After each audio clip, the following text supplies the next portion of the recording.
आज के लेक्चर में हम वर्टिकल सर्कुलर मोशन को ही आगे बढ़ा रहे हैं और कुछ सवालों के साथ जो आपको पीछे दिया गया था। जैसे मैंने लास्ट टाइम बोला था कि अगले लेक्चर की शुरुआत हम इस क्वेश्चन से करेंगे और क्वेश्चन ये था कि ये कोई बॉल है, एल लेंथ की बॉल है, इस तरह का कुछ था। आपने इसको कुछ स्पीड दी और वो स्पीड इस रेंज की थी। क्या बोला था? वी नॉट बोला था क्या उस स्पीड को? कल क्वेश्चन है ना, इस रेंज की वो स्पीड थी कि वो 90 डिग्री तो क्रॉस कर गया, लेकिन 90 डिग्री क्रॉस करने के बाद यहां जाके रस्सी ढीली होगी। शायद ये एंगल हमने अल्फा बोला हो, है ना, उस सवाल में। तो यहां जाके रस्सी ढीली होगी तो आपको खुद मतलब समझना था कि टेंशन जीरो होगी, लेकिन कुछ ना कुछ इसमें स्पीड बची होगी और उस स्पीड को हम यू बोल देते हैं, इनिशियल स्पीड ऑफ पैराबोला। इस तरह का था। तो हमें जहां तक मुझे याद है दो चीजें आपको निकालनी थी, एक अल्फा और एक यू। चलो, क्वेश्चन में जो जानकारी थी वो ये थी कि ये पार्टिकल जब अपना पैराबोलिक पाथ फॉलो करता है तो आके यहीं टकरा जाता है। ऐसा था ना, कुछ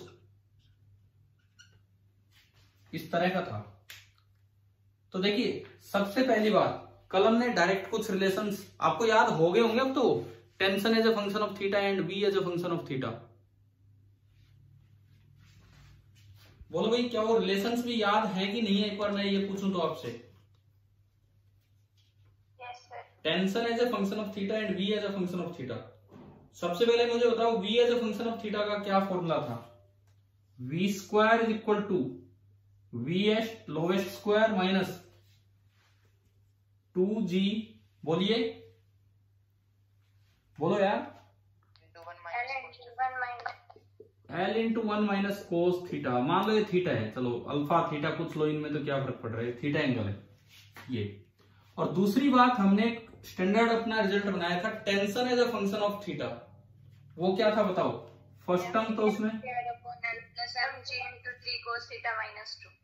plus mg into 3 cos theta minus 2।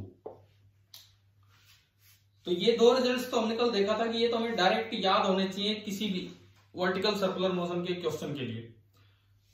अच्छा, उसके बाद सुनो, ये जब बॉल ऊपर गई, यहां जाके वेलोसिटी तो नॉन जीरो है, उसको तो आपने यू बोल दिया, लेकिन टेंशन है जीरो।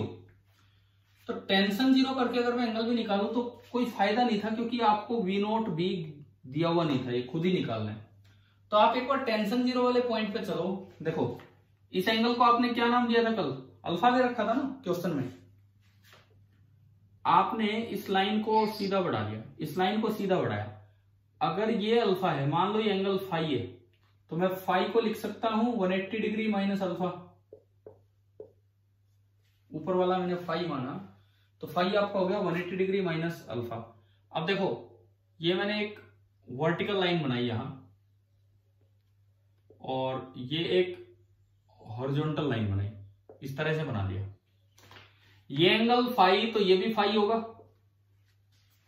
Alternate interior angle. ठीक है।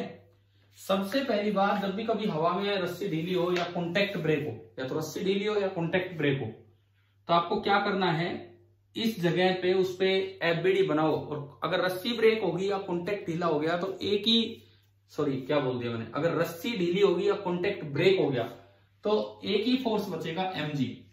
अब अगर आप इस जगह इस पार्टिकल पे देखते हो तो एक ही फोर्स लग रहा है इस पे। यहां जब रस्सी ढीली हो चुकी है तो इस पे फोर्स ही एक लग रहा है। कौन सा लग रहा है? mg।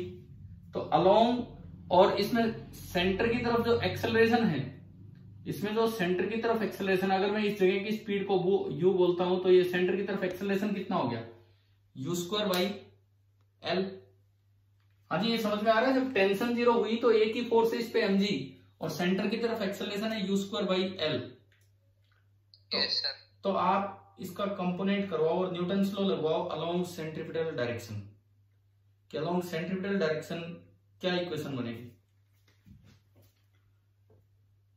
न्यूटन सेकंड लॉ इस पॉइंट पे किस डायरेक्शन में? सेंट्रीपिटल डायरेक्शन में। बोलिए इक्वेशन बोलो भाई। नेट फोर्स, इधर कितना फोर्स है mg का?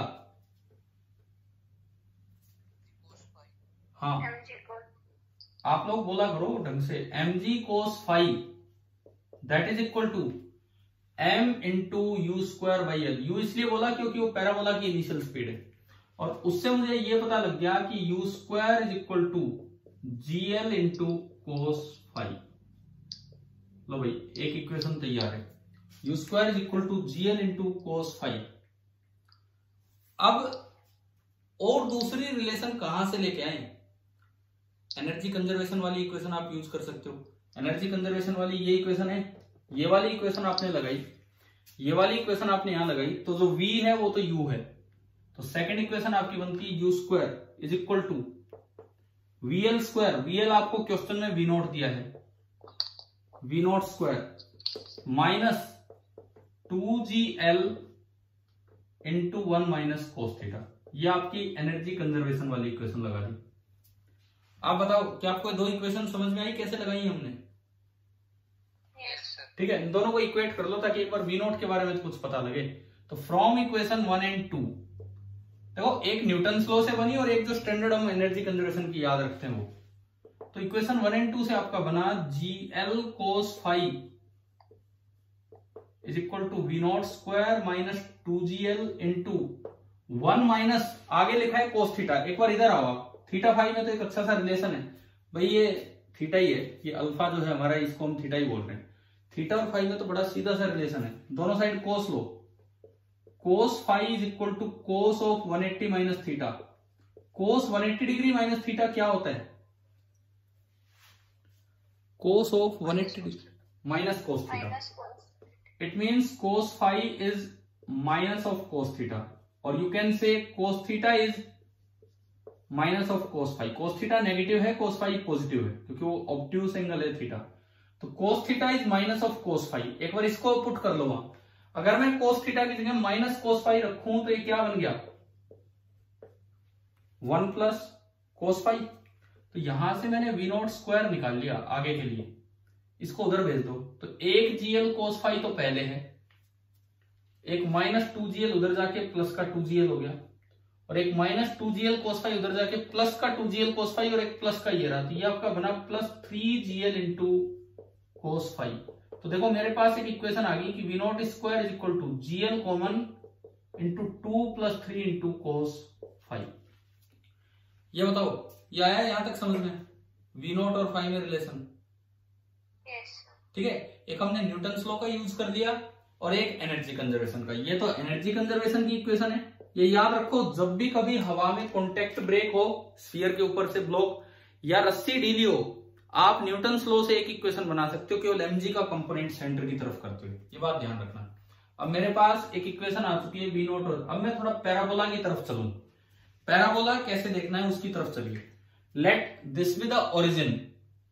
ऊपर वाला एक्सिस आपका है एक्स एक्सिस, एंड ये वाला एक्सिस है आपका वाई एक्सिस। ये रस्सी की लंबाई है L, ये रस्सी की लंबाई है L, ये एंगल फाई, तो ये लेंथ होगी L कोस फाई और ये लेंथ होगी L साइन फाई। ये जो लेंथ है this is L sine phi, और ये जो लेंथ है this is L cos phi. समझ में आई? समझ में आया भाई? बताओ ये क्या किया है मैंने इस पॉइंट के कोऑर्डिनेट्स लिखने का प्रयास किया है, इस पॉइंट के कोऑर्डिनेट लिखने की कोशिश की है। अगर ये ओरिजिन है इस पैराबोला के लिए, ये एक्स एक्सिस है, ये वाई एक्सिस, या जैसे आप लिखते हो, आप अक्सर हॉरिजॉन्टल को एक्स मान लेते हो, वर्टिकल को वाई। ये लो हॉरिजॉन्टल एक्स वर्टिकल वाई, ये किया। तो इस पॉइंट के कोऑर्डिनेट बताएंगे आप मुझे कि इस पैराबोला के इस पॉइंट के कोऑर्डिनेट क्या होंगे? एक्स कोऑर्डिनेट कितना और वाई कोऑर्डिनेट कितना? एक्स कोऑर्डिनेट कितना इस पॉइंट का? एक्स कोऑर्डिनेट कितना कितना आगे आ गए आप बोलो यार, मैं लिखूंगा नहीं तो फिर। L sin phi. L sin phi. और y कोऑर्डिनेट कितना कितना नीचे आ गए? L cos phi. तो y कोऑर्डिनेट कितना? नहीं, माइनस L cos फाई। देखो इतनी सी गलती से सवाल नहीं होगा फिर पूरा। y एक्सिस ऊपर है और ये नीचे है, तो क्या आपको, अब मैं आपको एनर्जी कंजर्वेशन हो गया, न्यूटन लॉ हो गया, अब मैं आपको पैराबोला की तरफ लेके चल रहा हूं। अब सिंपली हम पैराबोला की तरफ चल रहे हैं, तो आप बताइए क्या यहां तक समझ में आया कि नहीं आया? Yes sir. ठीक है, ये आपकी पैराबोला वाली इक्वेशन आई और ये हमने कोऑर्डिनेट्स निकाल लिए। अब जिस तरह से ये चलता है आपको याद होना चाहिए, पैराबोला की इक्वेशंस ऐसे बना करती थी, s is equal to ut plus half A T square, एक बार अलोंग एक्स एक्सिस एंड एक बार अलोंग वाई एक्सिस। करते थे हम प्रोजेक्टाइल के टाइम इस तरह का। तो अलोंग एक्स एक्सिस क्या इक्वेशन बनेगी, s की जगह x, u की जगह ux। अब देखो ux लाएंगे, ये फाइव, ये 90, तो ये 90 माइनस 5, तो ये अगेन कितना बच जाएगा 5। समझ रहे हो क्या आप, ये 5, ये 90, ये 90 माइनस 5, तो ये 5। तो u का इधर ux तो होगा u cos 5 और uy होगा u sin 5। तो ux is u cos 5 into T, और एक्सेलरेशन तो वर्टिकल है, ओनली ग्रेविटी है अब इसमें। एक्सेलरेशन तो वर्टिकल है क्योंकि ओनली ग्रेविटी है इसमें, तो वो तो कोई बचा ही नहीं। हाँ जी बताओ, ये आया क्या समझ में? Yes sir.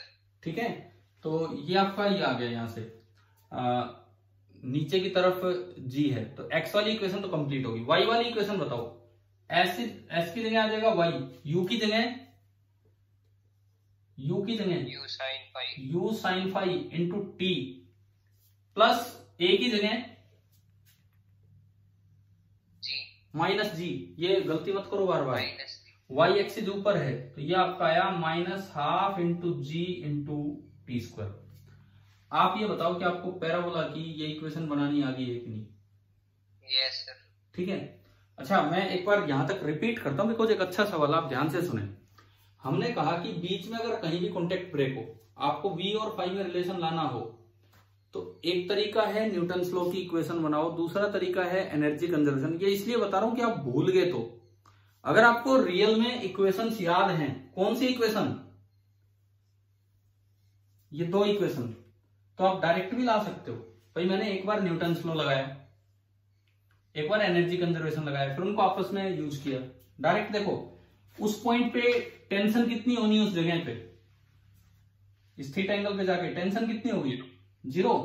टी की जगह आपने रख दिया 0, टी की जगह आपने रख दिया 0, 0 बराबर m इंटू वीएल कितना आपका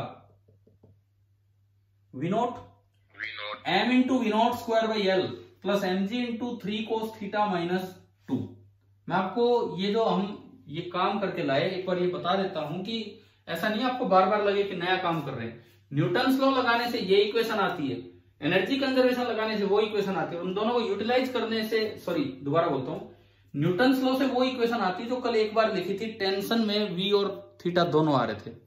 एनर्जी कंजर्वेशन से ये आती है, और फिर v को एलिमिनेट किया तो tension as a function of theta ये बनी। वही काम हमने वहां किया है।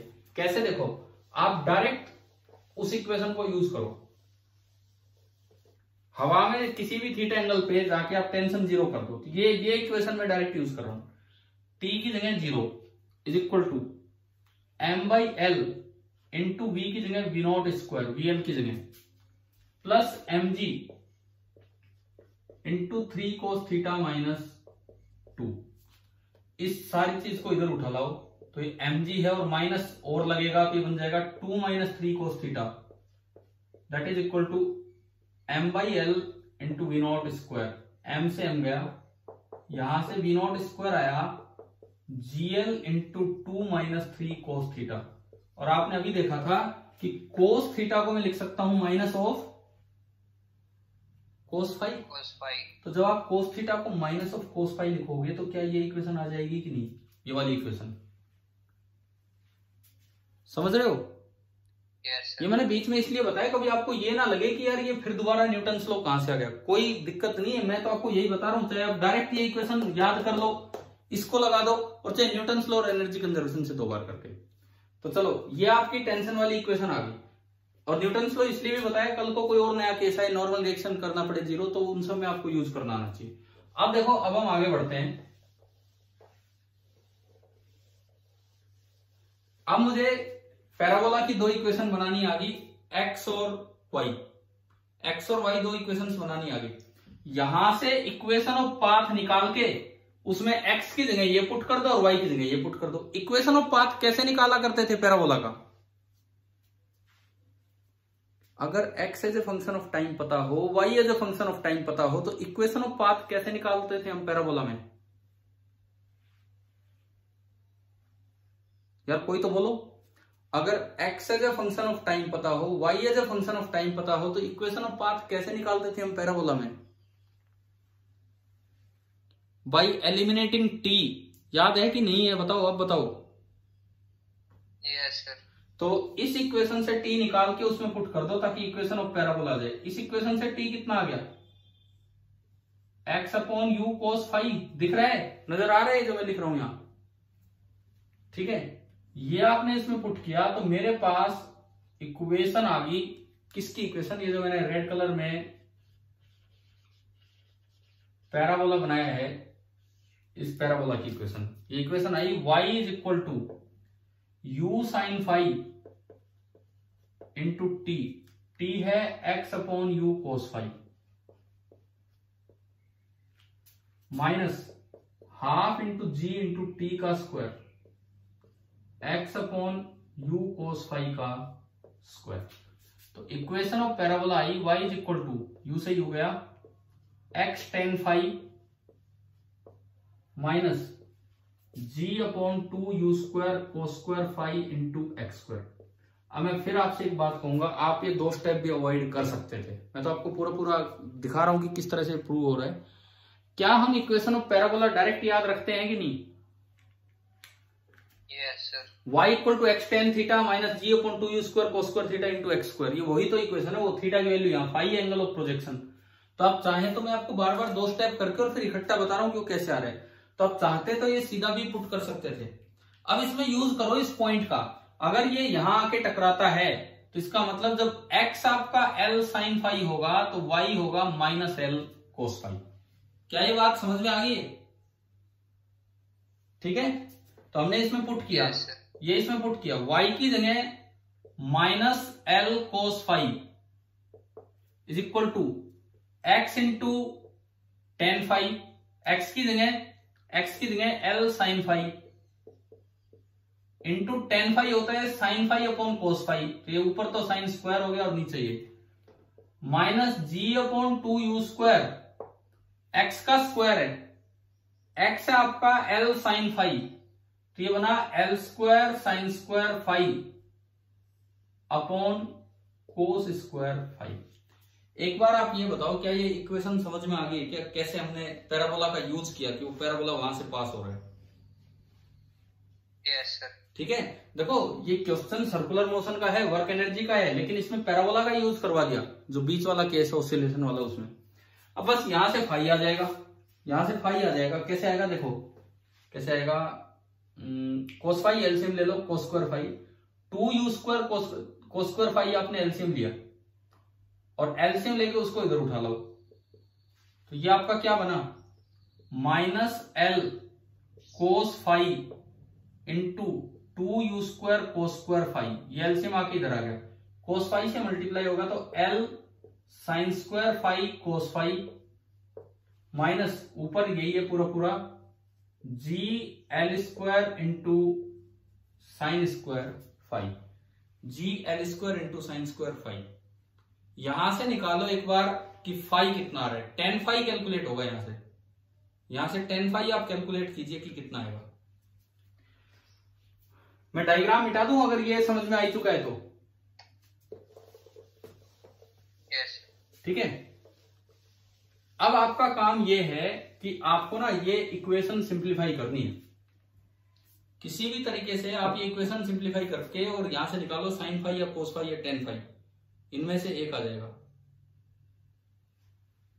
कैसे आएगा देखो, मैं एक बार दोबारा से ये इक्वेशन यहां लिखता हूं। ये आपकी इक्वेशन है minus l cos phi is equal to, मैं ऊपर वाली लिख रहा हूं, l sine square phi upon cos phi minus g upon two u square l square sine square phi upon cos phi. देखो ये इक्वेशन है, मैंने ये उठा के ऊपर रखी। अब क्या करो, पहले कोस स्क्वायर बनाओ, उससे ना एक चीज खत्म होगी।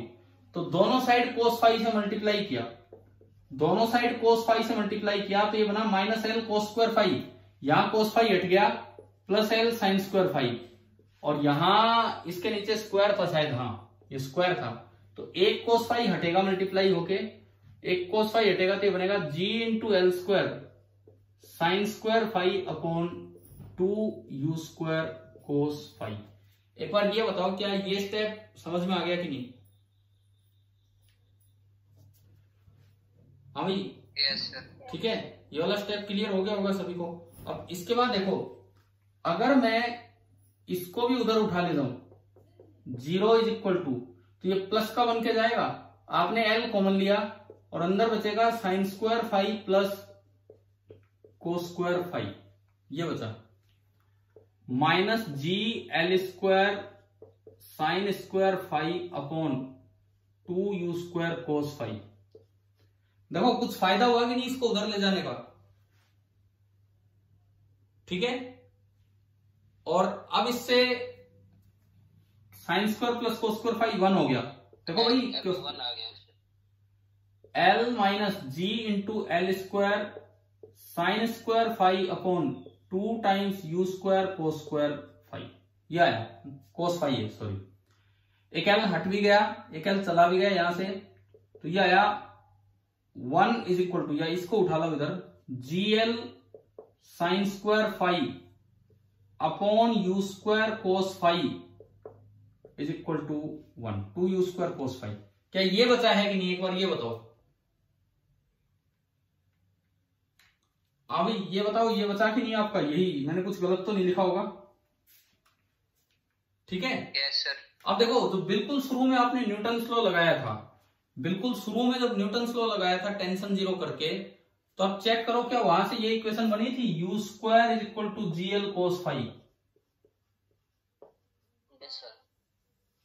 बताओ, शुरुआती न्यूटन लॉ में ये इक्वेशन बनी थी हमारी, u square net force towards the centre m g cos phi बराबर m u square by l, बनी थी ना ये, ठीक है। उसका मैं यूज करूं अगर यहां, तो मैं यू स्क्वायर को लिख दूं जी एल कोस फाई, तो ये देखो ये क्या बना, g l sine square phi upon 2 times u square को आपने लिख दिया जी एल कोस फाई, और एक कोस फाई पहले से है, तो g l cos square phi and is equal to 1।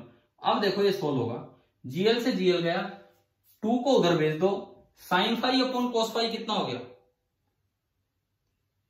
10 phi. तो 10 square phi is equal to 2, 10 square phi अगर 2 है तो 10 फाई कितना आ गया मेरे पास, under root 2। 10 phi under root 2 आने का मतलब है कि फाई आ गया मेरे पास, फाई ऊपर वाला एंगल, फाई आ गया tan इनवर्स ऑफ रूट 2। आपसे क्वेश्चन में अल्फा पूछा था इस सवाल में, yes, तो अल्फा जो है वो 180 माइनस फाई है, तो 180 नहीं है, डिग्री में नहीं रेडियन में चलना है, अगर वैल्यू नहीं पता हो तो इस तरह लिखे हो तो आपका अल्फा का आंसर आ गया pi minus tan inverse of under root 2। एक अच्छा सवाल था, क्योंकि इसमें आपने पैराबोला का यूज भी सीखा कि पैराबोला किस तरह से सर्कुलर मोशन वाले क्वेश्चंस में इक्वेशन ऑफ पैराबोला लिखनी पड़ सकती है, जो हमने नीचे लिखे। चलो भाई, एक पार्ट तो हो गया उस सवाल का। दूसरे पार्ट में हमने क्या पूछा था आपसे, और क्या बताना था? अरे ध्यान है कि नहीं, स्पीड, इनिशियल स्पीड बतानी थी कि वी नॉट क्या होगा। एक बार मैं फिर पूछता हूं, क्या ये सवाल समझ में आया, सोल्व कैसे किया हमने?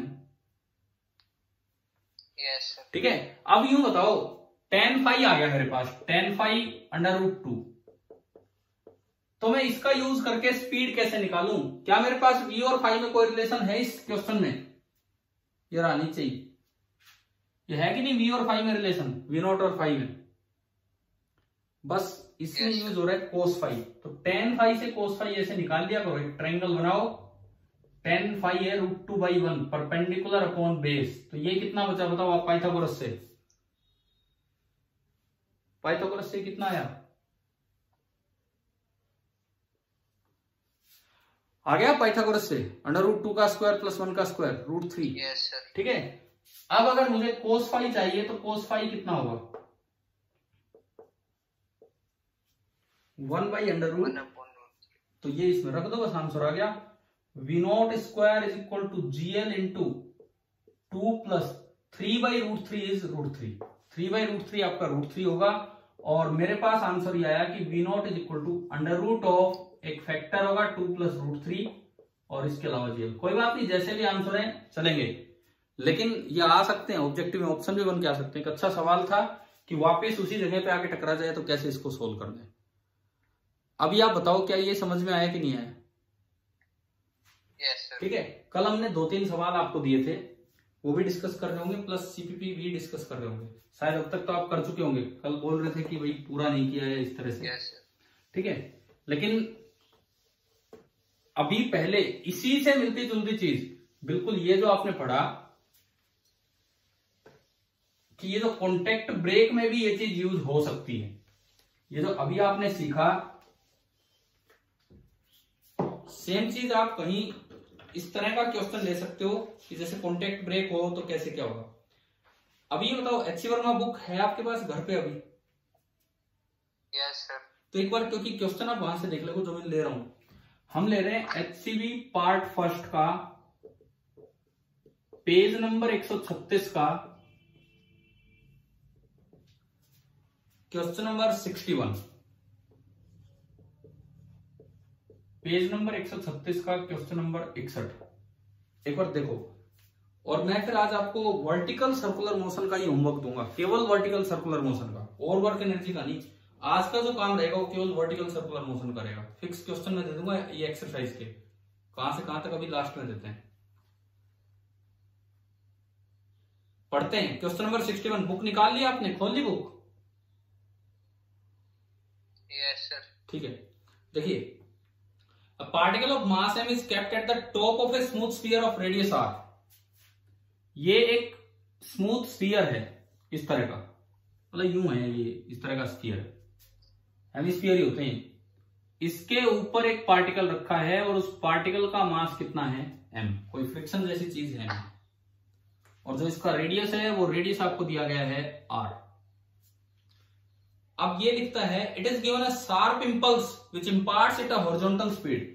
इसको रिलीज नहीं किया, इसको धक्का दिया है, इसको इंपल्स मतलब एक धक्का मारा है और v स्पीड इसको दे दी, स्टार्टिंग स्पीड इसकी v है। क्या ये पहला पॉइंट आ गया समझ में? ठीक है, अब क्वेश्चन शुरू करने से पहले मैं आपको ये सिचुएशन दिखाता हूं। इसमें भी क्या होता है, जैसे जैसे रस्सी ढीली होने वाला केस था ना, उसी तरह का काम हो जाता है। जरूरी नहीं कि ये इसके कांटेक्ट में बना ही चले। देखो, आप सबसे पहले इन जनरल कुछ चीजें देखिए। किसी जब ये थीटा एंगल पे आ चुका होगा, इस सवाल से पहले मैं एक केस पढ़ाता हूं आपको। जब ये किसी एंगल थीटा पे आ चुका होगा तो इसमें स्पीड कितनी होगी? मैं इस स्पीड को यू बोल देता हूं भाई, या v at the highest point. तो यहां स्पीड वी मानी और वहां टेंशन हुआ करती थी, यहां नॉर्मल रिएक्शन। तो एक बार फिर से हम इक्वेशन बनाएंगे। सबसे पहली बात, न्यूटन्स लॉ की इक्वेशन लगवाओ इस पे। न्यूटन्स लॉ की इक्वेशन, क्या इक्वेशन बनेगी? इस पे फोर्स कौन कौन से लग रहे हैं? नीचे कौन सा? ये एंगल थीटा, तो ये भी थीटा। तो और क्योंकि ये v स्पीड से जा रहा है तो सेंटर की तरफ इसकी एक्सेलरेशन होगी, and that will be v² by r। चलो भैया, आप न्यूटन्स लॉ की इक्वेशन बताओ। Newton's law second along centripetal direction. बोलो, आप लोग बोलिए कि क्या इक्वेशन बनेगी? Newton's law second along centripetal direction.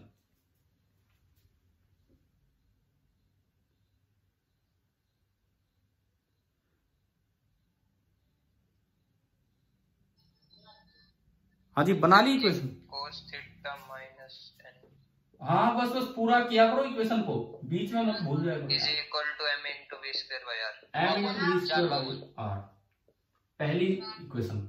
शायद सबको समझ में आ गई होगी फर्स्ट इक्वेशन। ठीक है, देखो, आज मैं आपको गिनती के 10 सवाल दे रहा हूँ HCV से, यही इसके आसपास के जो हम कर रहे हैं, और उससे आपका फिर इतना कॉन्फिडेंस बढ़ेगा कि अगर ये सवाल होने लग जाए तो हाँ भाई, हमें वर्टिकल सर्कुलर मोशन समझ में आने लग गया है। ये और अनसोल्ड वाले दूंगा मैं आपको।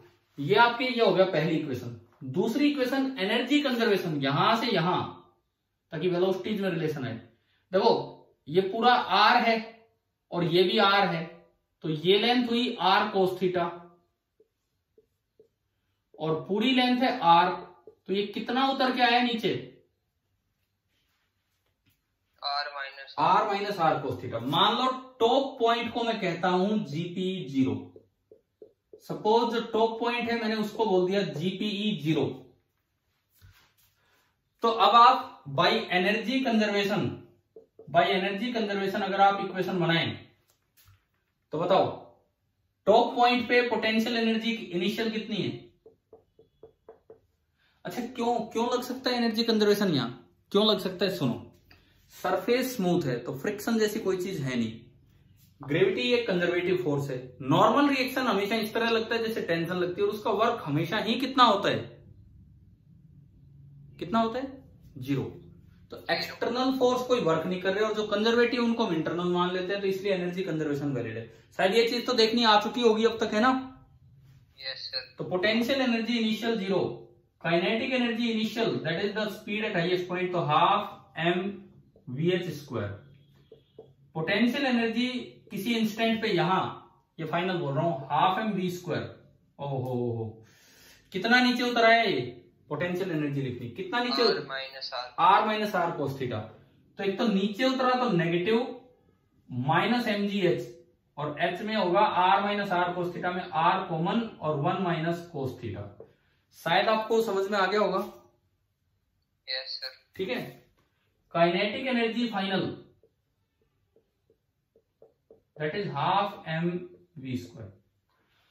आज एक बच्चे ने, मैंने आपको बताया विशाल सांगवान नाम है, तो उन्होंने ये वहां पे उसमें यूट्यूब में कमेंट दे रखा है कि बोल सर जूम मत किया करो, तो इसीलिए मैंने आपसे पूछा। मैं तो इसको यार जानबूझ के बड़ा सेट करता था। क्या अब क्लियर दिखता है क्या अब बोर्ड? यस सर, पहले भी सही था। पहले भी सही था, मतलब अब प्रॉब्लम तो नहीं है? अगर मैं ऐसे बिना जूम किए मैं दिखा रहा हूँ इसको। नो सर, सही है। ठीक है, इसके बाद देखो कि विशाल सांगवान अब आपके सेक्शन में तो नहीं है ना? No sir. किस सेक्शन में गया पता हो? नहीं पता है, चलो कोई नहीं, नॉर्मल में गया सर। ठीक है। Potential energy plus kinetic energy, इनका सम बराबर इनका सम। मुझे लगता है कि वो शायद सारे वीडियोस अटेंड कर रहे हैं क्योंकि उनके कमेंट्स आते रहते हैं साथ साथ। तो ये बनेगा 0 plus half into m into vh² is equal to -mg into r into 1 minus cos theta plus half into m into v²। तो यहां से उसी तरह की इक्वेशन आई, v² बराबर, देखो मैंने क्या किया, इसको ऊपर नीचे 2 से मल्टीप्लाई कर दिया, इसको ऊपर नीचे 2 से मल्टीप्लाई कर दिया, और अब m/2 और m/2 तो कैंसिल हो गया। ठीक है, ये 2gr वाली टर्म आगे जुड़ेगी, तो v² बराबर vh² plus 2gr into 1 minus cos theta. आप बताएं क्या ये सेम उसी तरह की इक्वेशन नहीं आ गई? Yes sir. टेंशन वाली इक्वेशन जो होती थी वो यहां VL आता था तो यहां माइनस आता था, यहां VL आता था तो यहां माइनस आता था, और इसमें VH है तो प्लस आ रहा है। ठीक है, थोड़ा सा आप लिंक करके याद कर सकते हो कि कैसे बना। आपने क्या किया, यहां से नॉर्मल रिएक्शन निकाला, मैं एक मिनट लिखना भूल गया, इक्वेशन 1 ये नहीं, n कितना आया यहां से, n अगर आप देखेंगे तो mg cos theta minus mv²/r, this is your equation number 1, और यहां से आपने देखा v², इक्वेशन नंबर 2। फिर हम वहां क्या किया करते थे, टेंशन की इक्वेशन में v भी आता था, थीटा भी आता था, हम एक ऐसी इक्वेशन बना लेते थे जिसमें tension only a function of theta हो। तो क्या वही काम यहां कर ले हम दोबारा? ठीक है, तो हम क्या करें, इक्वेशन 2 से v² की वैल्यू उसमें पुट कीजिए, तो देखो नॉर्मल कितना आया, mg cos theta minus m/r into v², और v² कितना है, v² की पहली टर्म तो है vh², वो लिख दिया, तो माइनस m/r फिर मल्टीप्लाई होगा, और दूसरी टर्म है 2gr into 1 minus cos theta. बताओ भाई क्या ये इक्वेशन समझ में आई, कैसे बनाई? Yes sir. ठीक है, r से r गया तो एक टर्म तो अलग रहेगी, नॉर्मल बराबर एक टर्म तो अलग रहेगी, -mvh²/r, -mvh²/r। इसके अलावा अगर आप देखते हो mg cos थीटा की एक term, -2mg and minus minus plus हो गया 2mg cos थीटा, तो ये बन गया 3mg cos थीटा। तो अगर मैं mg कॉमन लूं तो 3 cos थीटा -2, मतलब यार कुछ अलग है इक्वेशन, लेकिन उससे मिलती जुलती इक्वेशन आई कि नहीं आई? Yes sir. वहां अगर मैं बात करूं, यहां जो माइनस में आ रही है टर्म वो प्लस में आती थी, mvl²r आता था, vl²l, और शायद ये टर्म तो सेम ही थी आपकी, है ना भाई? Yes sir. ये टर्म तो सेम थी, तो अब कितना आसान हो गया मेरे लिए याद करना, क्योंकि नहीं तो मुझे इतना काम रिपीट करना पड़ेगा हर सवाल में जब भी ऐसे सवाल आएंगे। वो जब इक्वेशन आती थी, अगर मैं गलत ना हूं तो टेंशन बनता था mvl²l, ये तो प्लस के साथ था, और प्लस यही टर्म थी, सेम था कि नहीं था बताओ? mg into 3 cos theta minus 2, same. ये टर्म तो अब भी एज इट इज है, ये टर्म माइनस के साथ होगी, लेकिन वीएल की जगह वीएच है और टी की जगह नॉर्मल। थोड़ा चीजों को याद करोगे, मैं बार बार इस चीज पे स्ट्रेस देता हूं, मैं आपको रटवा नहीं रहा हूं, मैं आपको समझा रहा हूं, लेकिन अगर आप चीजों को याद करोगे तो अब सवाल जल्दी होंगे, नहीं तो क्या होगा, एचसीवी का एक सवाल करने बैठोगे इतनी इतनी चीजें बार बार लेके बैठनी पड़ेंगी। अब देखो, इसकी दो इक्वेशन ये बनी, v² की ये इक्वेशन है, और नॉर्मल की इक्वेशन है mg into 3 cos theta minus 2 minus m into vh²r। ये दो इक्वेशंस हैं, ये दो इक्वेशंस। और आपने वहां की भी इक्वेशन याद की है, यहां की भी। वहां वेलोसिटी वाली इक्वेशन में क्या फर्क आता था? केवल एक फर्क आता था, एक तो vh की जगह vl² आता था, और शायद यहां प्लस की जगह क्या आता था? वहां माइनस। तो देखो, मैं कंपैरिजन करवाते हुए आमने सामने दोनों इक्वेशंस लिख रहा हूं, कंपैरिजन करवाते हुए। जब आप नीचे से शुरुआत करते हो, रस्सी वाले केस में नीचे से वेलोसिटी देके शुरुआत करते हो, तो उस केस में आप बताना वेलोसिटी की इक्वेशन क्या होती थी? vh² की जगह vl², और प्लस की जगह minus 2gr into 1 minus cos theta. क्या ये इक्वेशन थी कि नहीं? ठीक है।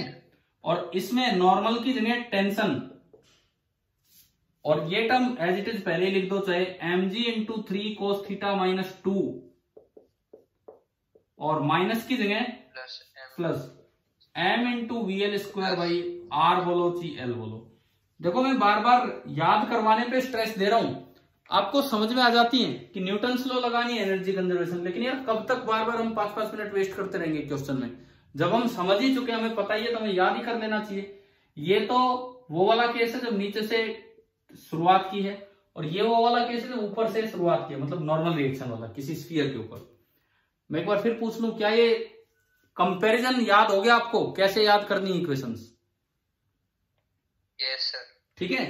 तो अब हम इस तरह के सवाल पे आते हैं। सपोज ये क्वेश्चन है, अब मुझे रिजल्ट अपने पता लग चुके हैं। अब मैं अगर ये क्वेश्चन स्टार्ट करूं, कौन सा? 61। अब देखो, पढ़ो। Particle of mass m is kept on the top of a smooth sphere of radius r। ये एक स्फीयर है, ये फिक्स माना करो जब तक कुछ ना दिया हो। इसका रेडियस है r, और इसके ऊपर एक पार्टिकल है जिसका मास है m। It is given A sharp impulse which imparts it a horizontal speed v। इसको धक्का दिया जिससे कि इसको स्पीड कितनी मिल गई है? v स्पीड इसको मिली। ठीक है। अब पहला सवाल ये क्या कहता है? Find the normal force between the sphere and the particle just after the impulse. पहला पार्ट कहता है कि just after the impulse normal force कितना होगा? बिल्कुल यहीं पे नॉर्मल फोर्स कितना होगा? अरे इक्वेशन बैठी है भाई मेरे पास। हाँ, ये ध्यान रखना, इस इक्वेशन में जो थीटा एंगल है लोअर वर्टिकल के साथ है, लोअर वर्टिकल के साथ थीटा एंगल था, और ये जो नॉर्मल रिएक्शन वाला केस है इसमें जो थीटा एंगल है किसके साथ होता है? अपर वर्टिकल के साथ। समझ गए हो? इसमें ऊपर से चीज चलेगी, इसमें नीचे से शुरुआत करनी है। नीचे से शुरुआत होगी तो लोअर वर्टिकल के साथ थीटा एंगल है, और उसमें अपर वर्टिकल के साथ। अब भाई सुनो, पहला सवाल डायरेक्ट होगा अगर आपको रिजल्ट याद है तो। ये वाले नहीं है, हमारा ये वाला केस चल रहा है, ये वाला। इन्होंने पूछा है कि आपने यहां से इसको आगे की तरफ धकेला, find the normal force between the sphere and the particle just after the impulse. इस वक्त नॉर्मल फोर्स बताना है, तो इस वक्त एंगल कितना है? अब जरा सा भी साइड में नहीं चले तो एंगल कितना है? थीटा 0। इसमें रख दो भाई 0। cos 0 कितना होता है? 1।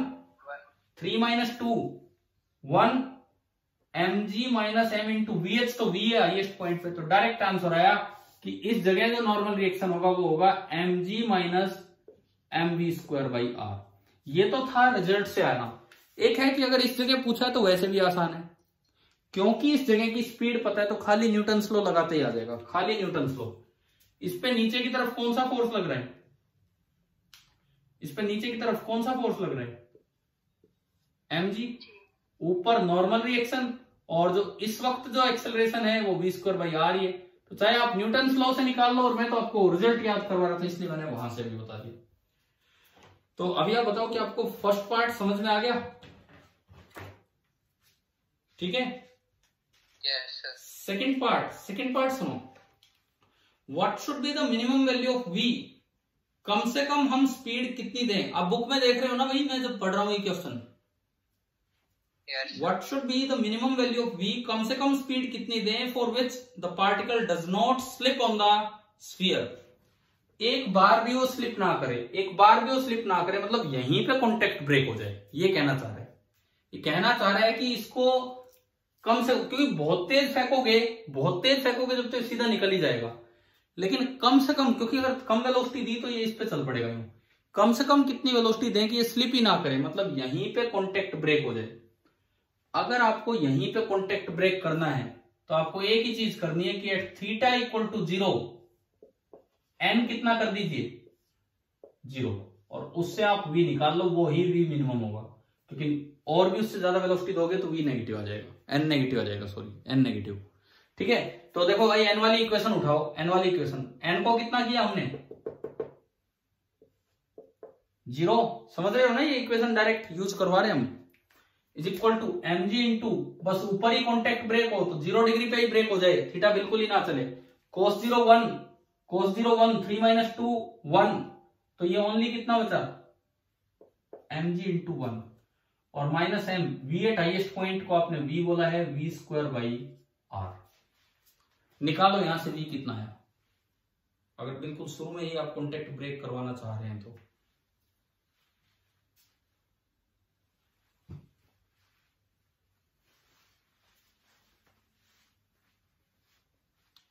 निकाल लिया?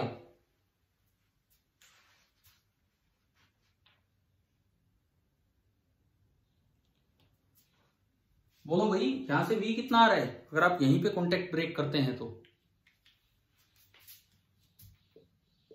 अरे mg बराबर mv²/r, m से m गया, एंड v बराबर आ गया √gr।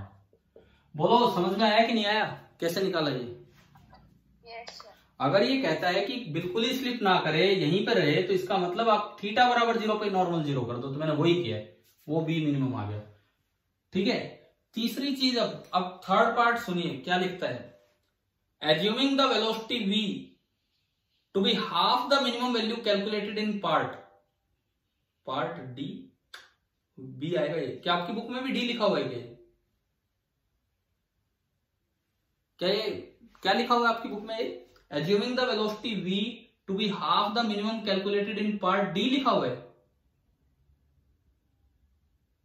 अरे मुझे तो बताओ, पार्ट डी लिखा हुआ है कि पार्ट बी लिखा हुआ है? यहाँ पे पार्ट बी लिखा है, मेरी बुक में डी है, ये बाद में नई बुक्स में थोड़ा ठीक कर दिया होगा।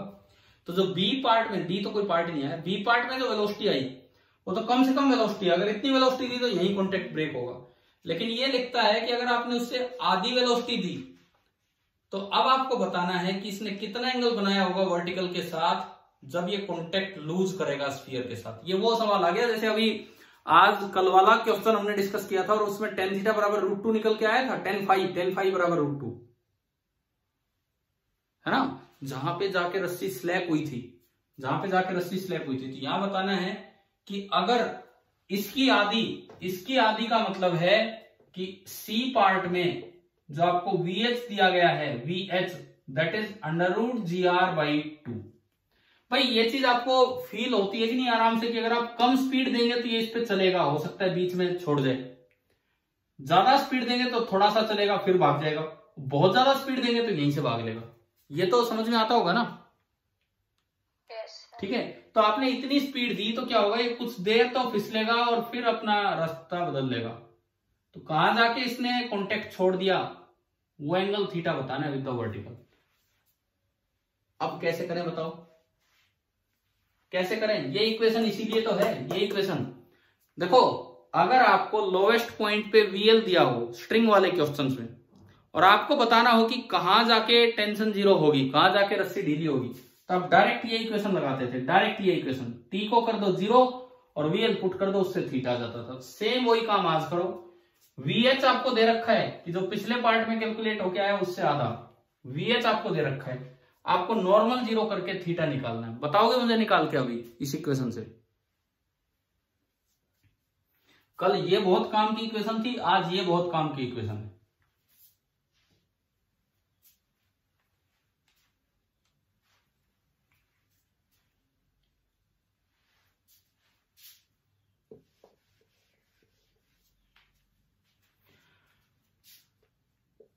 Normal, normal is equal to, normal कर देना है जीरो, जहां कॉन्टेक्ट हटा है वहां m ji into 3 cos theta minus 2 minus m by r into v h का स्क्वायर करोगे तो ये बना जी आर बाई 4, आर से आर गया, एम आया कुछ cos थीटा यहां से सोलो के आ गया, cos थीटा आया 3/4, मतलब थीटा बराबर cos इनवर्स 3/4 पे जाके ये कॉन्टेक्ट लूज होगा। एक बार आप पीछे आंसर मैच कर लो, ये पिछले पार्ट का आंसर आया था और ये इस पार्ट का आंसर आया, एक बार आप आंसर मैच कर दीजिए, थीटा बराबर cos इनवर्स ऑफ 3/4।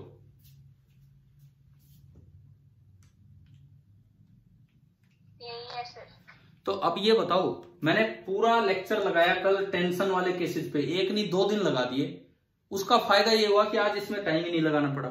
इसमें भी मैंने क्वेश्चन को क्वेश्चन की तरह नहीं, पहले आपके फॉर्मूले बनवाए हैं कि क्या आप याद रखेंगे और फिर हो गया। तो क्या आप सिचुएशन समझ में आई है? बिल्कुल वैसा ही केस है जैसा ये कल था। ठीक है, एक चीज और मैं बताऊंगा, लास्ट ईयर जो +1 के बच्चे थे, मैंने उनको हर चैप्टर में नहीं बोला, लेकिन जो जो बड़े चैप्टर आए, रोटेशन आया और आया, मैंने उनको हर बार बोला कि भाई अपना चैप्टर पूरा होने के बाद कॉपी में एक नोट्स, शॉर्ट नोट्स, एक शीट टाइप बना लो जिसमें फॉर्मूले हो प्लस अपने क्या नाम है, कुछ छोटे पॉइंट्स हो। तो मैंने एक आध बार कॉपी चेक भी की, रोटेशन वगैरह में बच्चों ने बनाए भी थे, एक ने तो 10-11 पेज पे बना दिए थे वो शॉर्ट फॉर्मूले और नोट्स, वो बहुत जरूरी है। क्या आपको ऐसा थोड़ी कि ये फॉर्मूला 2 साल बाद तक अभी पढ़ा है तो याद ही रह जाएगा? तो आप कम से कम अपना चैप्टर के एंड में जो भी शॉर्ट पॉइंट्स, जो आपका मन करे हिंदी में लिखो, चाहे कैसे भी आपको मन करे वैसे लिखो, हिंदी में लिखो। लास्ट ईयर तो मुझे ध्यान है, एक बार पता नहीं शायद रोटेशन चैप्टर के हो, एक बच्चे ने इतने अच्छे बना रखे थे कि मैंने स्कूल से एक कॉपी, एक फोटो कॉपी, एक जेरोक्स कॉपी मेरे लिए करवा ली थी कि भाई ये 10 पेज में इतने अच्छे इसने फॉर्मूले लिखा। अब तो खैर वो नहीं है मेरे पास पेज, बट उन्होंने बहुत अच्छे लिखे थे। तो आपके लिए मैं बोलता हूं, अगर जैसे स्ट्रिंग वाला केस आया ये रिजल्ट्स लिखे हैं, ये वाला केस आया ये रिजल्ट्स लिखे हैं, तो जिस दिन आपको एग्जाम देने जाओगे ना तो बड़ा आसान काम हो जाएगा। नहीं तो इन्हीं सवालों में 10-10 मिनट लग जाएंगे जो इनसे 2 मिनट में हो सकते हैं। क्या समझ में आ रही है क्या मेरी बात? ये मैं क्या बता रहा हूं आपको अभी? ठीक है, ये खुद की समझ होती है अपने आप, ये आपको बनाना चाहिए चैप्टर वाइज। अब हम स्कूल में तो मिल नहीं पा रहे कि भाई ये फॉर्मूले चेक करें, तो आप खुद ही यार ये बना के रखो। ठीक है, चलिए आगे बढ़ते हैं अब इसमें। अब एक सवाल मैंने कल दिया था वो √3 वाला। भाई एक सवाल करवाया था √4 वाला कि मैक्सिमम हाइट अटेन्ड आपको निकालनी है, करवाया था ना? रस्सी बंधी है, नीचे से L लेंथ की रोप है, ये वाला क्वेश्चन मैंने आपको करवाया था √4GL वाला। शायद मुझे आंसर याद नहीं है, परंतु शायद आंसर आपका आया था 50L/27। क्या यही आया था क्या कल? वो 3 बार ऐड किया जब, आपको भी नहीं है याद? बताओगे अगर किसी यही आया था, आपने कल नोट किया हो तो कल। ठीक है, तो फिर मैंने कहा था सेम क्वेश्चन रिपीट करना √3GL के लिए, क्या वो किया आप लोगों ने? Yes sir. क्या आंसर आया बताओ, answer in terms of L। 22L/27। आया। 22L/20। और कोई बच्चा भी बताओ यार, तभी तो कंफर्म होगा, ये सही आंसर है कि नहीं है, नहीं तो फिर कैलकुलेट करेंगे अभी। और कोई स्टूडेंट बताए? अरे क्या एक ही बच्चे ने कैलकुलेट किया है इतनी क्लास में? कल मैंने कहा था काम अपना पूरा करके रखना। बोलो यार, देखो यही तो लापरवाही है अगर आपने नहीं किया है तो। 4L/3। 4L/3 एक आंसर ये आ रहा है। लड़कों में भाई कोई आंसर आया कि नहीं आया √3GL वाले केस में?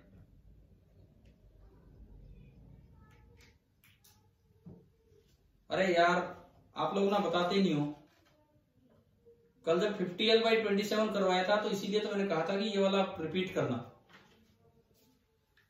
चलो अब मुझे करना पड़ेगा बोर, तो क्या है, देखते हैं क्या आएगा ना। आप लोगों को वैसे थोड़ी सी शर्म भी नहीं आती कि जब पूछते हैं कि यार कल काम दिया था आज नहीं किया?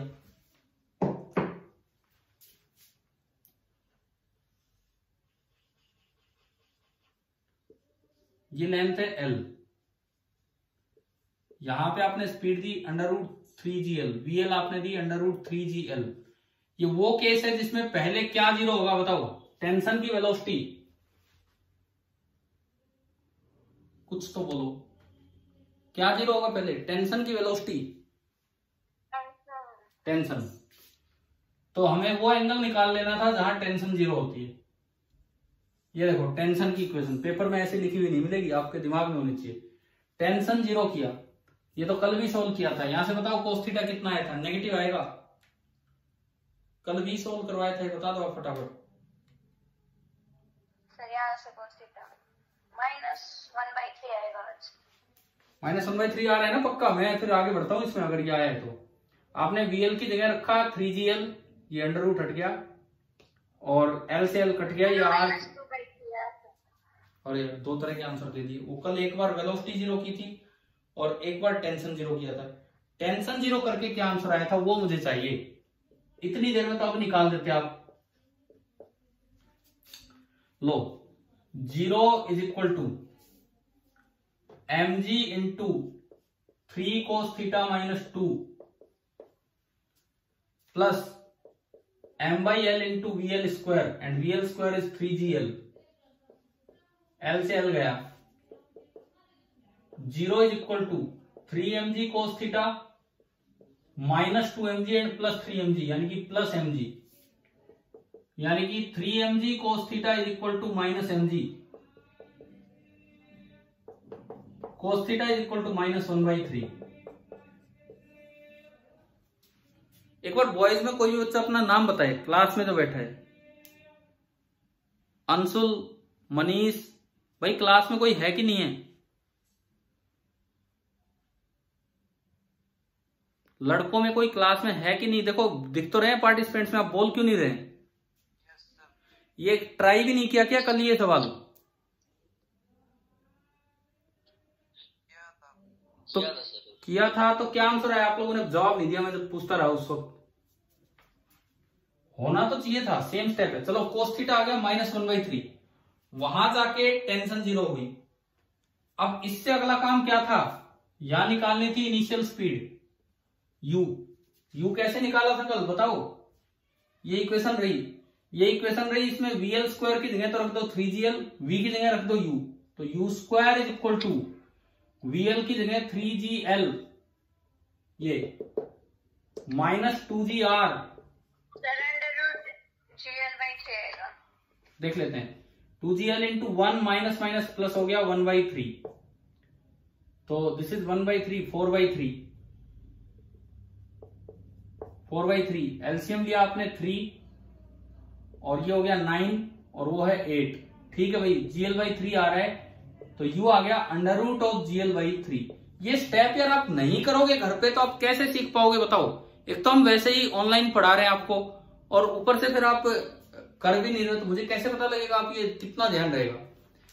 तो u आपका आया √GL/3, ये आपका u निकल के आ गया √GL/3। अच्छा, ये एंगल था थीटा,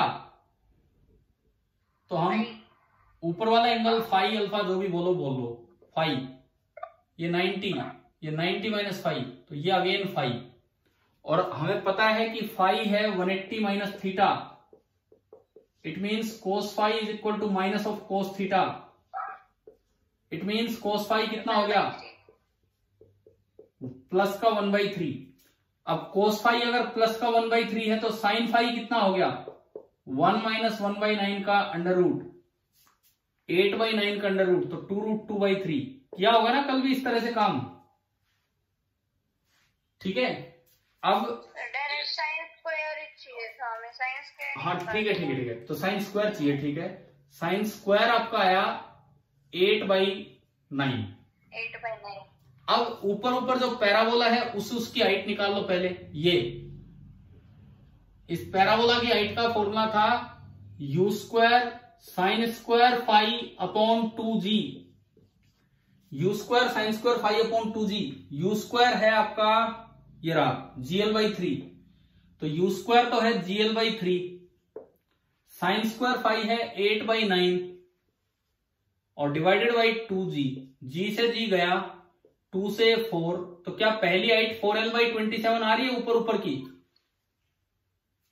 यस सर। तो ये ऊपर वाली हाइट तो आई 4l/27, ये हाइट है l, और ये जो बीच की हाइट थी आपको ध्यान होगा l कोस फाई,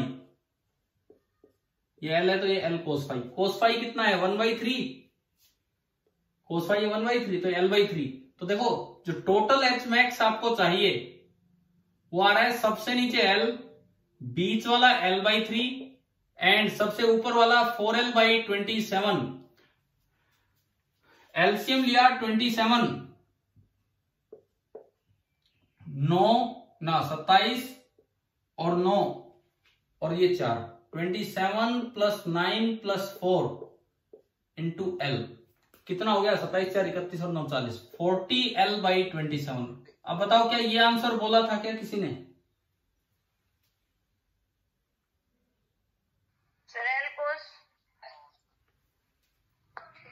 क्या हुआ बताओ, कहीं कोई मिस्टेक है तो?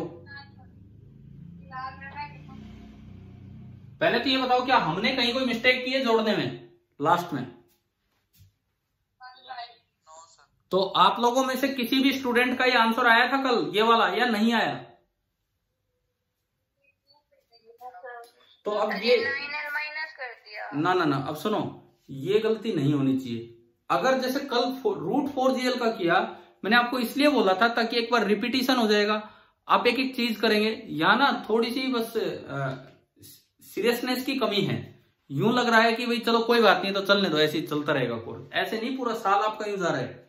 और पूरा साल नहीं, मैं आपको फिर से बता देता हूं, इवन अगर स्कूल खुल भी गए ना तो ये ऑनलाइन सिस्टम बंद नहीं होगा।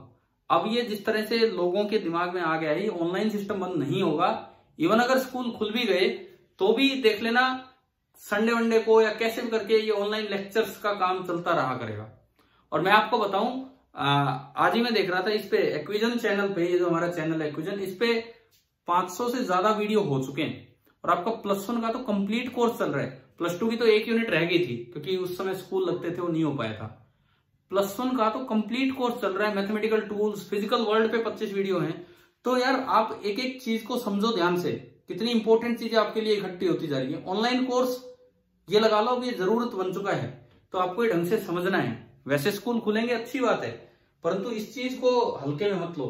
अब मुझे अब भी समझ में नहीं आ रहा कि एक भी बच्चा ये आंसर क्यों नहीं निकाल पाया, जबकि मैंने एक भी स्टेप नया नहीं किया, वो के वो स्टेप्स किए। सर l cos phi की जगह l cos थीटा ले लिया। चलो कोई नहीं, ये हो सकता है आपने एक मिस्टेक कर दी, लेकिन ये नहीं होनी चाहिए थी और आगे से ना हो। अब हो जाएंगे भी इस तरह के सवाल। देखो हमने ना कितना टाइम लगाया वर्टिकल सर्कुलर मोशन में। सबसे पहले तो वो लूपिंग द लूप वाले सवाल, फिर दूसरे नंबर पे ऑसिलेशन वाले, फिर तीसरे नंबर पे ये वाले लिए। इसमें भी फिर वो स्फीयर के ऊपर वाला आज करवा दिया। रिजल्ट्स आपको याद रखने। अच्छा 2 सवाल कल के हो गए। एक सवाल जो मैंने कल एंड में दिया था, तब आप कह रहे थे कि वीडियो दिख नहीं रहा है।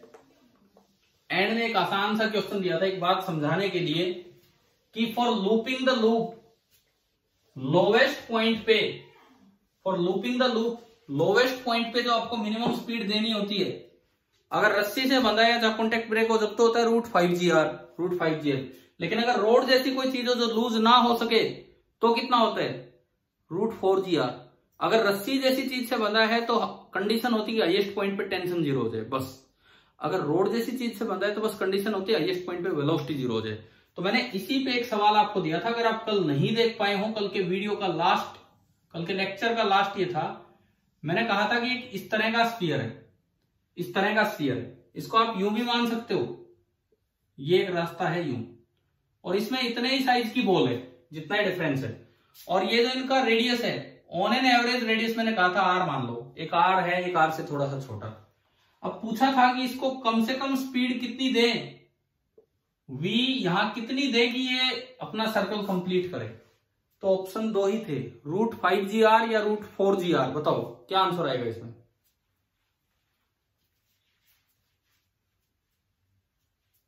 कोई फ्रिक्शन नहीं है, बस ये लूज नहीं हो सकता, ये इसके अंदर फिट होके चल रहा है, स्मूथ है सरफेस। बताओ भाई √5GR या √4GR, 2 ही ऑप्शन है। अरे बोलोगे, कुछ आंसर दोगे। अगर ये नहीं होता, अगर ये वाला एंड नहीं होता तो हमने करवाया ये सवाल, बताओ कितनी स्पीड दे कि ये ऊपर पहुंच जाए और लूप पूरा हो।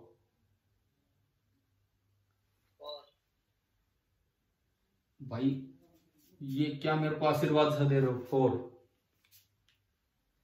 4 क्या, ना तो 4 है ना उसके आंसर में कहीं 4 है। आप लोग तो भगवान की तरह, भगवान से भी मतलब बुलवाना मुश्किल होता है ना कि भाई भगवान को कोई देर मनाते रहो तो भगवान कुछ बोलेंगे, जैसे पुराने नाटकों में होता था, उस तरह का काम हो रहा है। मैं बोलता रहता हूँ, नारद वाला हाल हो रहा है मेरा तो, और आप भगवान आप तो बोलते ही नहीं हो। बताओ भाई अगर ये कॉन्टेक्ट अंदर नहीं होता कुछ भी, अब ये क्वेश्चन है what is the minimum value of V for looping the loop. बताओ इसका आंसर दो पूरा, R रेडियस है इसका, बताओ इसका क्या आंसर है।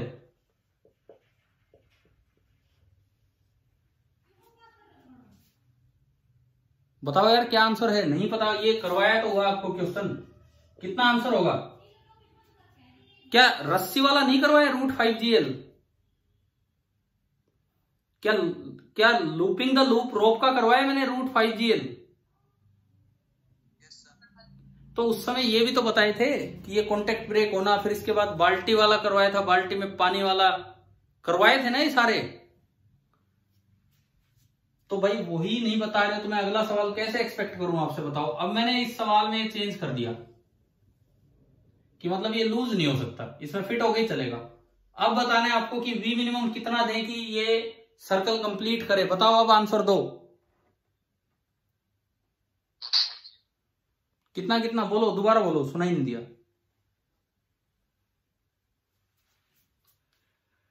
अरे अगर ये पार्ट होगा तो V मिनिमम होगा √4GR। अब यार फिर वही बात है, मैं क्या बिल्कुल शुरू से पढ़ाने लगूं। रोड वाले केस में V मिनिमम कितना देना था for looping the loop, road वाले केस में जो लूज नहीं हो सकती है। चलो कोई नहीं, क्या आवाज समझ में नहीं आ रही कि आपको बिल्कुल। सर थोड़ी रुक रुक क्या आ रही है, तो कुछ भी पल्ले पड़ रही है तो जवाब दो। क्या आपको ये समझ में आ भी गया कि नहीं, अगर ये दीवार ना होती अब लूपिंग द लूप के लिए V मिनिमम होता √5GR, और अगर ये दीवार होती तो अब V मिनिमम होता √4GR। एक बार बताएंगे क्या ये यहां तक क्लियर है आप सभी को। Yes sir. ठीक है, पता है समझते तो हम सारी चीज रहते, बस अपनी तरफ से बताने की कोशिश नहीं करते, वो पता नहीं क्यों हो रहा है। तो अब मैं कुछ मान के चलूं कि वर्टिकल सर्कुलर मोशन लगभग समझ में आ गया है, ठीक है। अब होमवर्क सुनो आप, केवल वर्टिकल सर्कुलर मोशन पे मैं दे रहा हूं, केवल वर्टिकल सर्कुलर मोशन पे, HCV पेज नंबर 136 पे, और यहां वर्टिकल सर्कुलर मोशन स्टार्ट होता है क्वेश्चन नंबर 52 से 52 to 64। भाई मुझे कल तक ये काम चाहिए, जब भी अपनी अगली क्लास होगी HCV page number 136, page number 136, 137, question number जो एक्सरसाइज में है 52 to 64, बिना किसी चीज की हेल्प लिए, क्योंकि HCV का एक बेकार सा सॉल्यूशन इतना कॉमन हो चुका है, या तो बच्चे नेट पे देख लेते हैं या कोई बुक ही खरीद लाते हैं, वो सॉल्यूशन किसी काम के नहीं है। किसी ढंग के आदमी ने HCV के सॉल्यूशन आज तक नहीं लिखे हैं, क्योंकि HC वर्मा पे लिखा रहता है भाई सॉल्यूशन प्रोहिबिटेड है। ये यूं ही कोई बच्चे बना देते हैं और इस तरह से लिखे रहते हैं, वो सॉल्यूशन आपको कंफ्यूज ही करेंगे।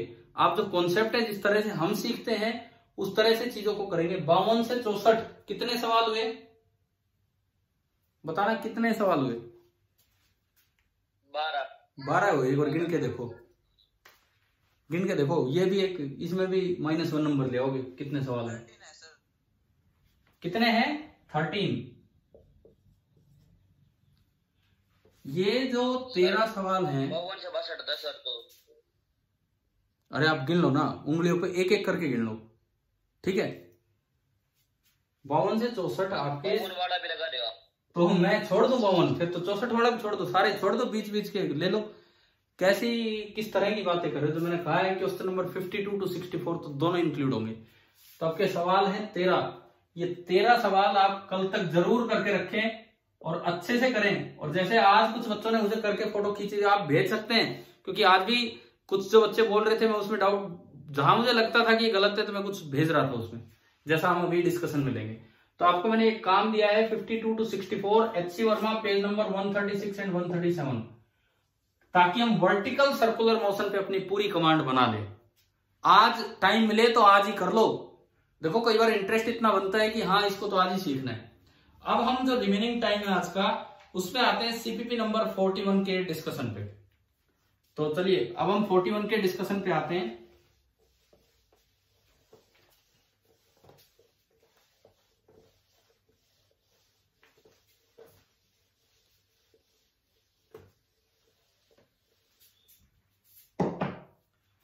देखिए CP नंबर 41 क्वेश्चन नंबर 1 ऐसा करवा रखा है, ऐसा आपको करवा रखा है, बताओ ध्यान है क्या? बिल्कुल सेम ऐसा ही करवाया था। देखो इस तरह का ये पार्ट है और इस ब्लॉक को ऊपर लेके जा रहे हैं। शायद स्लोली वर्ड इसमें दिया है, हाँ स्लोली वर्ड दिया है, तो मतलब चेंज इन काइनेटिक एनर्जी 0 होगा। इसका मतलब work done by all the forces बिल्कुल 0 होगा। Work done by all the forces बिल्कुल 0 ही होगा। मैंने यार पता है आंसर के साथ दे दिए, मैं एक चीज अवॉइड भी कर सकता था आंसर हटा के, फिर मुझे लगा पता नहीं तब बच्चा ट्राई करेगा या नहीं करेगा। वैसे ज्यादा बेटर होता है आप विदाउट आंसर जब क्वेश्चन ट्राई करते हो तो वो ज्यादा अच्छा होता है, और फिर लास्ट में आपका कोई इन 4 में से ऑप्शन निकले। तो अगली बार कोशिश करेंगे हम विदाउट आंसर दे दें, आंसर अगले दिन दे देंगे। देखिए अब इसमें पूछा find the work perform by the pulling force. Pulling force मतलब जो आपने एक्सटर्नल लगाया उसने कितना वर्क किया। 4 फोर्स लग रहे होंगे, एक mg, एक नॉर्मल, एक फ्रिक्शन और एक पुलिंग फोर्स। स्लोली लेके जा रहे हैं तो हमारी इक्वेशन बनती है work done by normal plus work done by mg plus work done by friction and plus work done by F is equal to 0। Normal का वर्क आप जानते हैं, नॉर्मल हर वक्त डिस्प्लेसमेंट के परपेंडिकुलर रहेगा, तो नॉर्मल का वर्क कितना होगा? 0। आगे ना बात समझ में। mg का work, mg being a conservative force, mg का वर्क हमेशा कैसे लिखना चाहिए?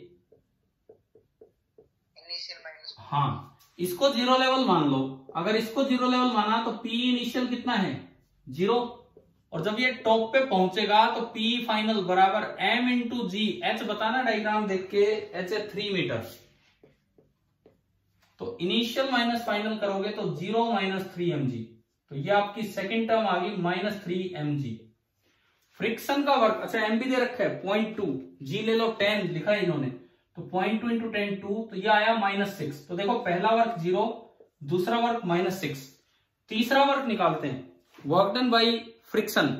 इस तरह की चीज पे मैंने फ्रिक्शन का वर्क निकालना सिखाया हुआ आपको।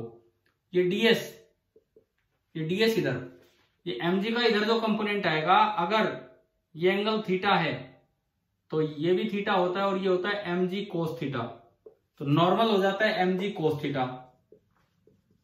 तो फ्रिक्शन हो जाता है kinetic friction mu into mg cos theta, mu into normal. और उसका जब वर्क आप लिखोगे तो F डॉट ds होगा। तो वर्क डन बाई फ्रिक्शन पहले करवाया हुआ है वर्क एनर्जी की क्लासेज में, इंटीग्रल F का magnitude mu mg into cos theta into ds into cos 180, क्योंकि डिस्प्लेसमेंट आ गया और ये पीछे।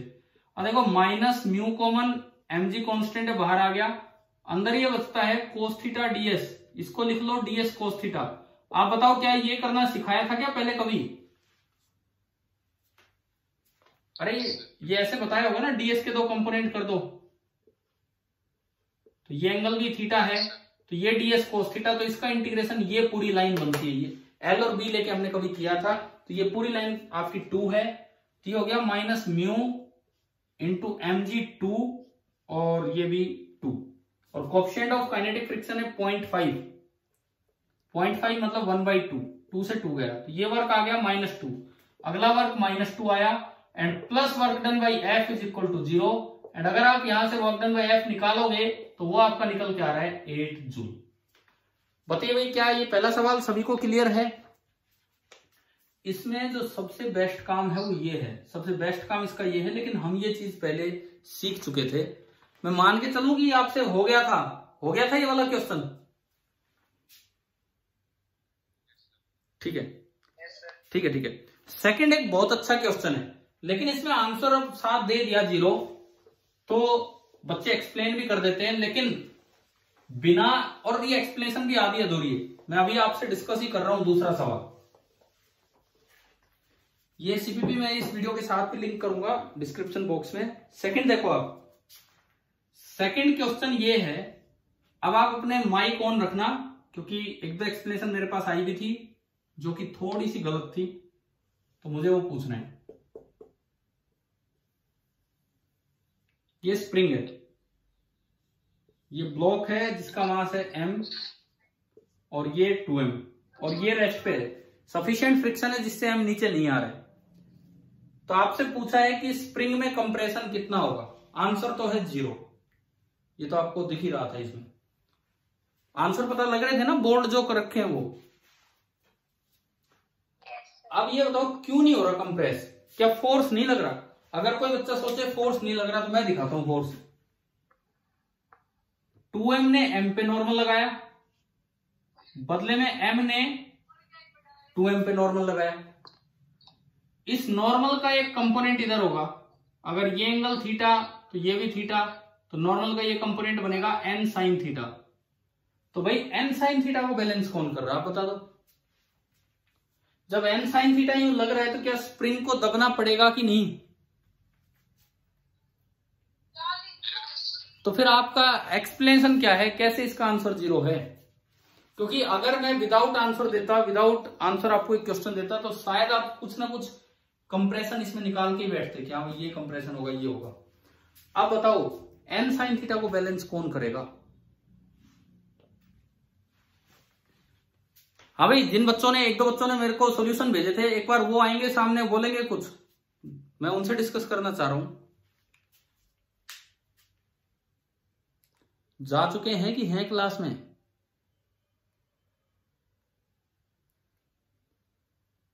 अरे बोलो, जिन्होंने मुझे सॉल्यूशन, नाम बोलिए, क्या नाम है? सर भावना। भावना, ये बताओ, अब मैं आपसे ये एक्सप्लेन करवा रहा हूं, ये क्या ये m इस 2m पे नॉर्मल लगाएगा कि नहीं लगाएगा? यस बिल्कुल लगाएगा। तो नॉर्मल का एक कंपोनेंट उधर भी n साइन थीटा, नीचे फ्रिक्शन है नहीं, तो ये चलना चाहिए, और चलेगा तो स्प्रिंग दबेगी, तभी तो बैलेंस होगा। तो फिर कंप्रेशन 0 कैसे है? अब देखो, अब सुनो, पहली आसान एक्सप्लेनेशन, अगर आप पूरे को सिस्टम माने, पहली आसान एक्सप्लेनेशन, अगर आप पूरे को सिस्टम माने, तो ये नॉर्मल इनका इंटरनल फोर्स है, ये इनका इंटरनल फोर्स है। पूरे को सिस्टम माने तो एक्सटर्नल जो फोर्सेस लग रहे हैं, एक्सटर्नल फोर्सेस, क्या स्प्रिंग के अलावा और कोई हॉरिजॉन्टल फोर्स है क्या एक्सटर्नल? कोई फ्रिक्शन है नहीं ग्राउंड पे। भाई पूरे को सिस्टम माने तो नीचे लगा 3mg, पूरे को सिस्टम माने तो नीचे 3 mg, ऊपर ग्राउंड का नॉर्मल रिएक्शन, और कोई है ही नहीं। तो जब ये रेस्ट पे है तो स्प्रिंग फोर्स भी 0 होगा, इसका मतलब एक्सटेंशन या कंप्रेशन कितना होगा, 0। ये तो है इसकी पहली एक्सप्लेनेशन। क्या ये समझ में आया यहां तक? ठीक है। अब सुनो, अब दिक्कत उस बच्चे को आती है जो पूरे को सिस्टम ना मान के करे, तो दिमाग में तो ये भी आना चाहिए, एक्सप्लेन तो ये भी होना चाहिए। तो अब ये कैसे एक्सप्लेन होगा जो मैंने पूछा, क्योंकि क्वेश्चन में तो ऐसा डायग्राम भी बना के दे सकते हैं कि अब बताओ कि वो कंप्रेस होगा या नहीं होगा। तो सुनो, आप पूरा डायग्राम बनाओ। ये रुका हुआ है, ये रुका हुआ है, इसका खुद का वेट है नीचे mg, तो उस वेट का एक कंपोनेंट होगा इधर अलोंग द प्लेन, कितना होगा, mg sin थीटा, है ना। तो इसको रोका किसने है, इस पे इसने एक फ्रिक्शन लगाया होगा, स्टैटिक फ्रिक्शन, इस पे एक स्टैटिक फ्रिक्शन लगा होगा, और वो उतना ही होगा जितनी जरूरत है, mg sin थीटा। ये बताओ यहां तक आया समझ में? बोलो भाई एक, फिर नहीं तो आप, ये रेस्ट पे है, ये ब्लॉक रेस्ट पे है, ब्लॉक तो नीचे आना चाहिए था अपने वेट की वजह से। वेट का एक कंपोनेंट है mg sin थीटा, क्या वो ब्लॉक को नीचे नहीं उतार के लाएगा? ठीक है, परंतु ये रुका हुआ है, इसका मतलब वेज ने ब्लॉक पे एक स्टैटिक फ्रिक्शन लगा रखा है, and static friction is self adjustable, जितनी जरूरत होगी उतना ही चाहिए। क्या ये समझ में आया? ये जो कैपिटल M वाला ब्लॉक है, ये क्यों रुका हुआ है उसका कारण सुनो। नीचे लग रहा है mg, इधर लग रहा है नॉर्मल रिएक्शन। इस mg के दो कंपोनेंट होंगे, एक mg sin थीटा होगा और एक mg cos थीटा होगा। नॉर्मल तो इसको बैलेंस कर लेगा, परंतु इसको बैलेंस करने के लिए इस पे ऊपर लगा होगा स्टैटिक फ्रिक्शन, तभी तो रुका ये। ठीक है, अब आप वेज का डायग्राम बनाओ। जब इस पे नॉर्मल इधर लगा तो बदले में वेज पे नॉर्मल इधर लगेगा, वेज का 2 mg नीचे लगेगा।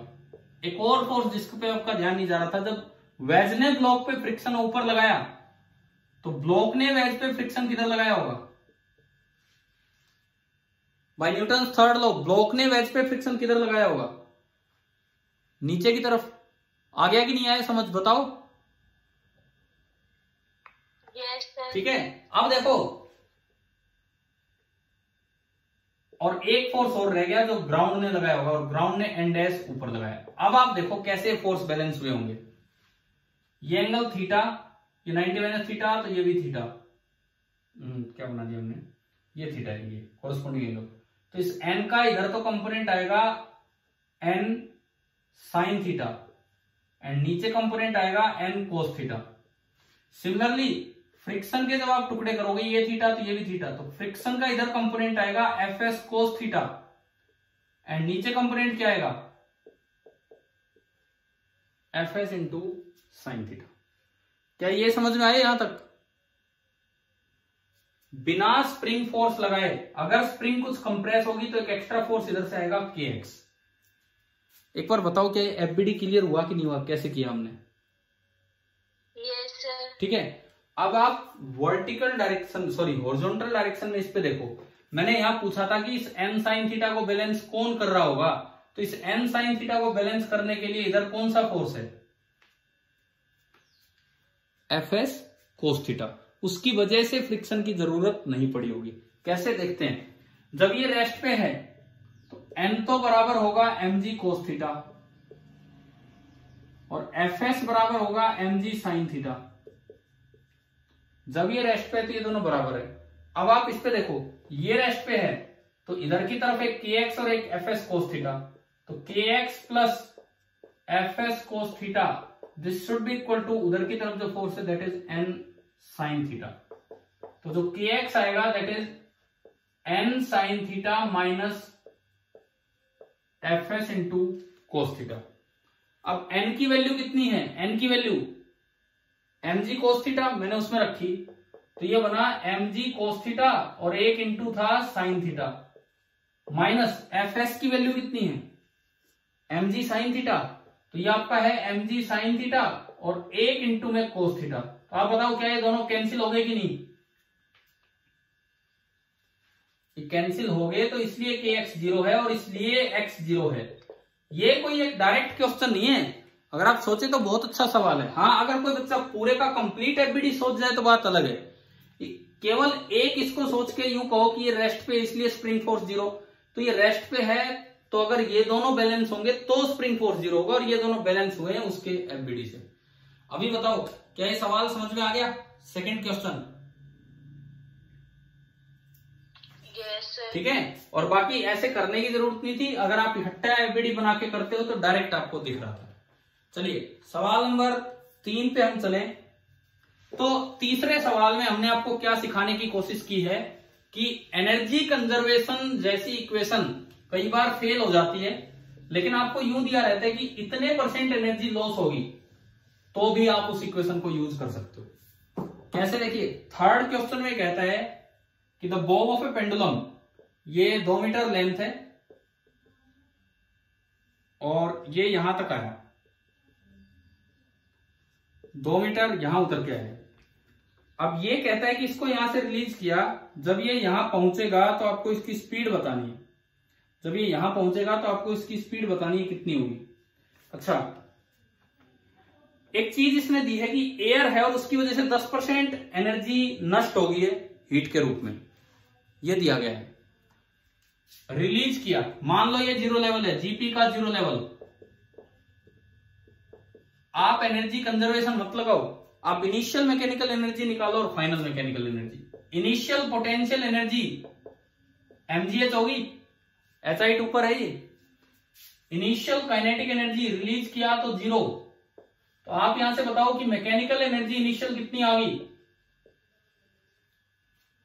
मैकेनिकल एनर्जी इनिशियल mgh, ठीक है। अब आप यहां वो मैकेनिकल एनर्जी फाइनल निकालने के लिए, पोटेंशियल एनर्जी फाइनल है 0, काइनेटिक एनर्जी फाइनल है ½ mv², तो यहां से mechanical energy final that is ½ mv²। Question क्या कह रहा है? कितनी % एनर्जी नष्ट होगी है, लॉस कितना हुआ है बताओ? 10%। तो बची कितनी? अगर 10% नष्ट होगी तो बची कितनी? 90%। It means mechanical energy final is 90% of mechanical energy initial. मतलब अगर एनर्जी कंजर्वेशन नहीं लग रहा तो भी इस तरह की इंफॉर्मेशन यूज हो सकती है। Mechanical energy final is mgh, sorry ½ mv², ½ mv² is equal to 9/10 times mechanical energy initial mgh। m नहीं दिया तो जरूरत भी नहीं थी, और यहां से g को 10 ले ले तो ये भी कैंसिल हो गया, v² आ गया 2 × 9 18 × h। h कितना दिया है क्वेश्चन में? 2 मीटर, तो 36 आ गया, तो v आपका आया 6 मीटर पर second.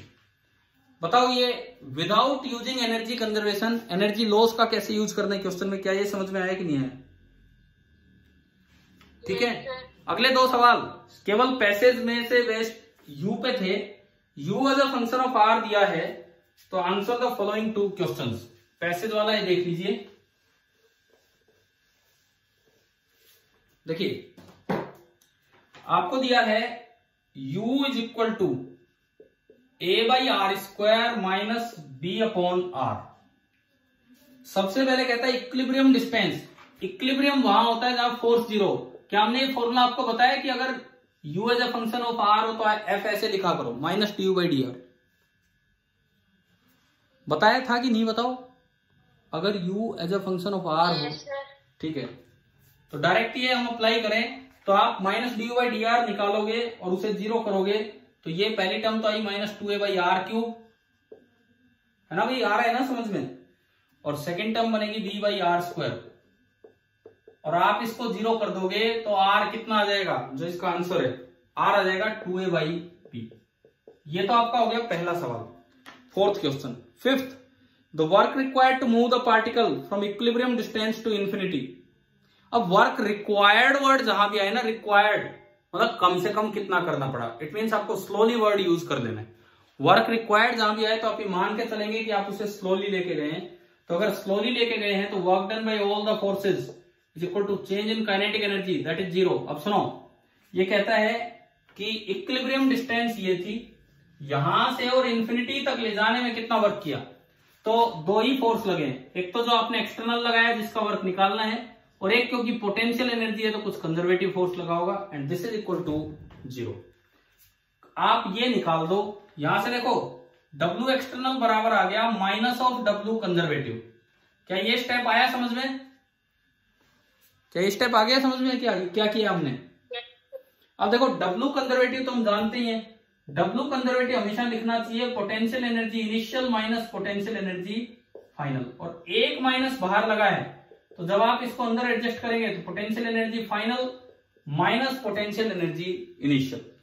Final potential energy, finally आप कहां ले गए उसको? फाइनली आप कहां लेके चले गए? इन्फिनिटी पे ले गए, तो आप R की जगह इन्फिनिटी रखोगे तो ये भी 0 ये भी 0, तो पोटेंशियल एनर्जी फाइनल तो होगी 0 माइनस पोटेंशियल एनर्जी इनिशियल किस वक्त निकालनी है? ये लास्ट क्वेश्चन ले रहे हैं इस लेक्चर का, लास्ट क्वेश्चन। इनिशियली बोला है 2a/b से, तो आपको क्या करना होगा? इसके अंदर रखो 2a/b, तो u at r equal to 2a/b कितना आ रहा है? देखो भाई u at r equal to 2a/b कितना आ रहा है? a अपॉन r स्क्वायर, तो r square is 4a² b square minus b upon r is 2a/b, तो b स्क्वायर बन गया। इन दोनों में जब आप एलसीएम लोगे, एक ए से एक ए गया, तो 4a एलसीएम आएगा, 4a एलसीएम आएगा, और ये बनेगा b square minus 2b square. तो ये आपको दिखना चाहिए कि ये फाइनल यू आ रहा है minus b square upon 4a। तो जब आप इसमें पुट करेंगे minus b square upon 4a, तो माइनस माइनस प्लस हो गया और ये आया b स्क्वायर अपॉन 4a। यही होगा ना आपका आंसर?